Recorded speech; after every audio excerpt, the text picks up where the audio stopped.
In this video, we'll take a look at some general rules and good practices that you can use to improve the quality of your tracks. These rules aren't set in stone, but if you keep them in mind while building, your creation should be better for it.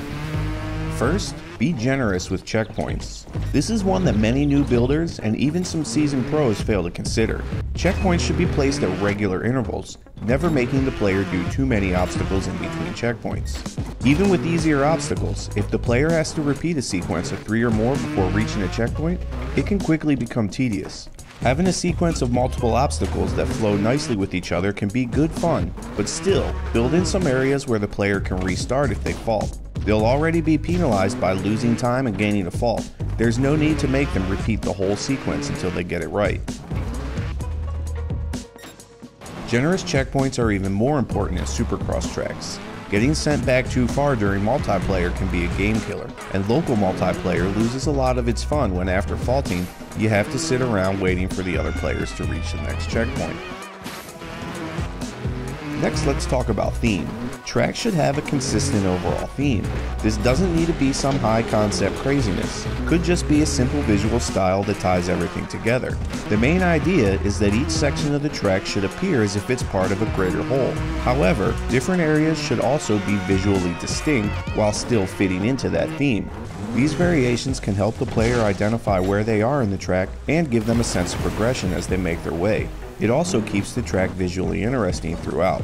Similar to theme, memorable moments are a great way to keep your track interesting and help it stand out from the crowd.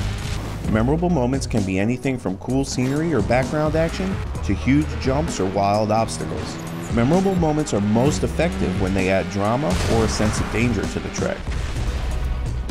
Lighting is also an important factor in creating a visually interesting track. Using the environment lighting options, you have the ability to create almost endless different lighting looks, from realistic environments to insane landscapes. Use the environment lighting and place lights to support and enhance your theme, and keep in mind that you can also use camera filters to further manipulate the overall look of your track. Speaking of cameras, placing custom cameras can be great for giving players a better view of memorable moments or certain obstacles. However, when using custom cameras, be careful to make sure that the transition from game camera to custom camera isn't too jarring for the player. When placing cameras, it's also good to try and not confuse the player with cameras that drastically change the overall point of view. Remember, cinematic cameras may be cool visually, but if they negatively impact the player's ability to control the bike and rider, it's bad for your track. Next, let's move away from visuals and discuss difficulty. Tracks should have a fairly consistent level of difficulty. Obviously, some parts should be harder than others, but say for example most of your track is easy, but it also has 1 or 2 really hard obstacles. These hard obstacles will be frustrating for less skilled players, while the easy bits will be boring for skilled riders. Try to avoid any drastic jumps in difficulty. While we're talking difficulty, we should also discuss the difficulty rating. Always rate the difficulty of your tracks using the in-game license tests and not your own skill level. What's easy for a skilled rider can still be quite difficult for others. Remember, the difficulty rating is there so players have an idea of what to expect from your track. If a player downloads a track expecting it to be easy, but it's actually quite hard, it'll almost certainly have a negative effect on their rating of the track, no matter how well it was made. Keep in mind that less skilled riders are generally the ones seeking out easy and medium tracks. So again, and I can't state this enough, if your track uses skills learned in the A license test, it's hard or extreme, no matter how easy it is for you. If you're not sure, always rate it as the harder choice. Most riders would much rather play a hard track that's rated extreme than an extreme track that's rated hard. Besides difficulty, there are some other options in the game mode settings that you should always adjust to fit your track. First is bike selection. Make sure the player can only select bikes that are appropriate for the track. If it's a hard or extreme track, most likely the easier bikes are not going to work well, so don't make them available.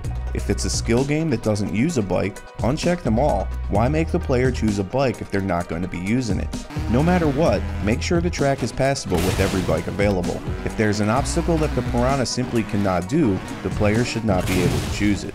Another track setting that always needs to be considered is medal times. Setting good medal times can be difficult. Just like the difficulty rating, it's best to not rely on just your own skill to determine what they'll be. Try and get some other players at different skill levels to play the track and compare times. Obviously, imperfect metal times won't have a huge impact on the playability, but finding the perfect balance between challenging and impossible will definitely help the replay value, as it will encourage players to strive for a better run. Finally, let's just briefly discuss obstacles and driving line.